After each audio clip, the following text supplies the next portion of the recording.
Captain Ibrahim Traoré leads Burkina Faso. His nation faces significant internal turmoil. Insurgent groups pose a constant threat. The security situation remains highly volatile. Traoré understands the urgent need for decisive action. His departure for Moscow in early May 2025 was a calculated move. This journey signaled a clear intention. He sought new, powerful allies. The stakes for his country were exceptionally high. The trip to Russia was initially veiled in some secrecy.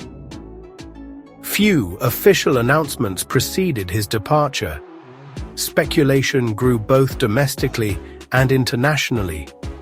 Observers questioned the mission's full scope. They wondered about its potential ramifications. Traoré arrived in Moscow during a significant period.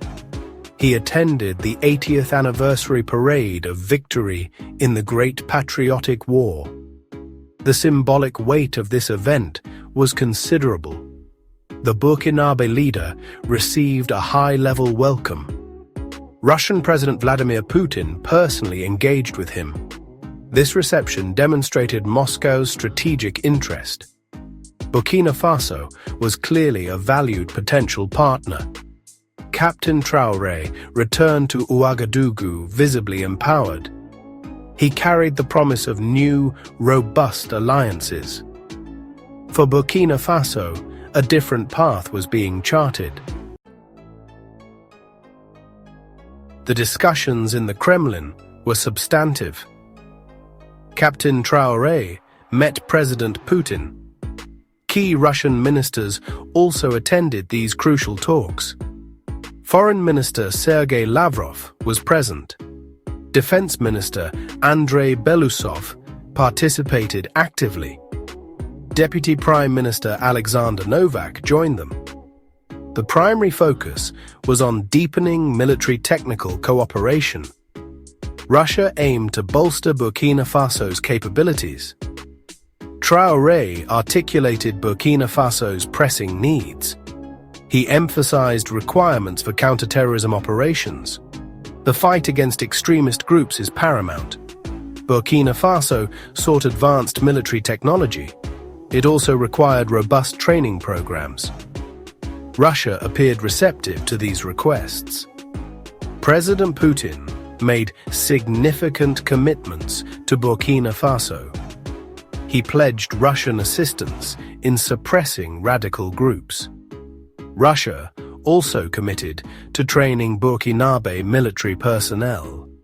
The transfer of Russian military knowledge was a key component. This involved tactics, strategy, and equipment handling. The aim was to enhance Burkina Faso's self-sufficiency in defense. Economic cooperation was a significant agenda item. Humanitarian aid, including crucial wheat shipments, was discussed. This multifaceted approach solidified a comprehensive long-term partnership. Captain Traoré publicly praised Russia's modernized military equipment. This commendation hinted at specific acquisitions. For effective counter-terrorism, advanced optics are crucial. Secure communication systems are also a high priority. These technologies enhance command and control significantly. They allow for better coordination of forces. Such equipment would represent a major upgrade. Burkina Faso's military would gain a technological edge. This modernization is central to Traoré's strategy. The discussions likely included various weapons systems. These systems must be suitable for Sahelian warfare conditions. Modern assault rifles and machine guns are fundamental. Mortars and potentially light artillery provide necessary firepower. Light armored vehicles are essential for troop mobility. They also offer protection against improvised explosive devices. These acquisitions would directly impact ground operations. The focus is on practical, effective tools for combat. Russia has a wide range of such equipment. Drones and advanced surveillance technology are increasingly vital.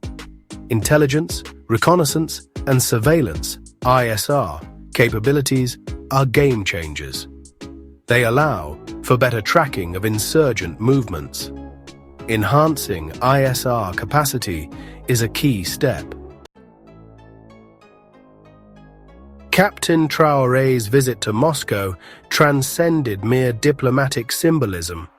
It was far more than a simple photo opportunity. This journey represented a fundamental strategic reorientation. Burkina Faso is consciously altering its geopolitical alignment. The implications are being felt across the Sahel. The regional chessboard is being rearranged. This pivot is a deliberate policy choice. It reflects a calculated assessment of national interests. The move carries substantial weight. Deep-seated motivations underpin this significant shift. A powerful quest for genuine sovereignty is a primary driver. There is a strong desire to reject perceived neo-colonial dependencies. Captain Traoré's rhetoric often includes anti-imperialist themes. He has highlighted Russia's resilience.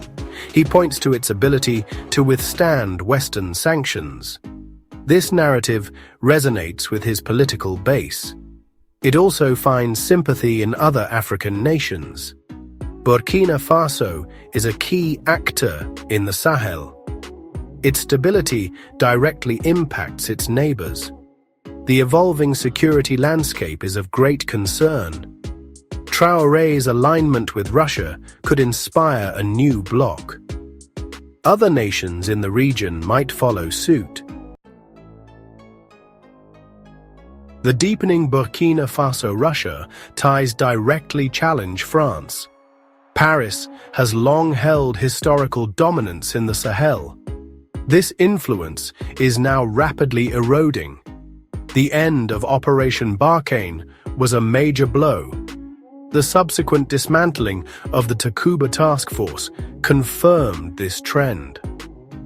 These developments represent a significant loss of leverage for France.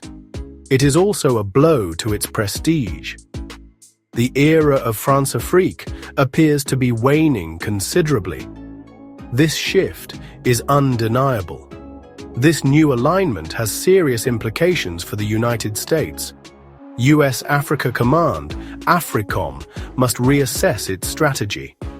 Counter-terrorism partnerships in the Sahel are affected. The potential loss of intelligence networks is a concern. Access to operational bases might be curtailed. The overarching war on terror narrative is itself shifting. New geopolitical realities require new approaches. Washington is watching these developments closely. Adaptation will be necessary. NATO views Russia's growing Sahelian foothold with concern. The Sahel is strategically important. It borders Europe's southern flank. Instability in the region can have direct consequences. These include increased migration flows towards Europe. France confronts a serious dilemma in the Sahel. It must find ways to salvage its diminishing influence. This requires a fundamental reassessment of its Africa policy. Paris might try new diplomatic overtures. Alternatively, it could adopt a harder stance. Significant economic and cultural ties are at stake. The end of its privileged military position is a stark reality.